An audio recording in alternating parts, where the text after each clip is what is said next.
Recapping a big win against South Dakota State in the FCS Playoffs, the Panthers now at 10 wins on the season. They continue to roll here as we move through the month of December. And Coach, your defense again was big, not only making stops, but tackles for loss, sacks, and many other ways getting into the backfield of South Dakota State in that victory. Well, it was huge because we had to stop the rushing game. We had given up too much on 1st and 10, and if we took away the rushing game, we took away the play action game. And I thought that was the difference in the game because we did get pressure on the quarterback. We did get him on 2nd down in the backfield, and I thought that just set us up for a better position to win 3rd downs. As a defense, 6 tackles for a loss, 3 sacks. Ellerson Smith, 2 tackles for a loss, a sack, a couple of quarterback hurries. Oh, and by the way, a blocked field goal as well. That's a pretty good stat line for Ellerson. Ellerson had a great day, as did our defensive line. I just felt our coverage was great. Ellerson got better as the day went on. Bronte was his counterpart on the other side.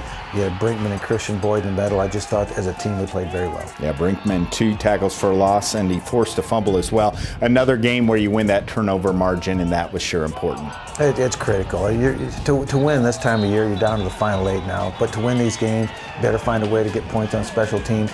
You better find a way to make a play-making difference and some type of drive because you're playing against great teams, you're playing against great players, and you have to make that play to swing a game.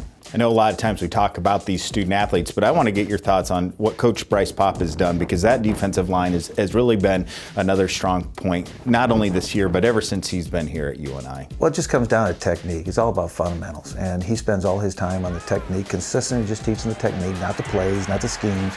His job is to teach the fundamental techniques of day in and day out of play. And if you have those fundamentals and you can apply it to a scheme, then you're always going to be consistently good. And I think really that's why we're consistently good is, we practice the same on Tuesday in August as we did on Tuesday of the week of this game.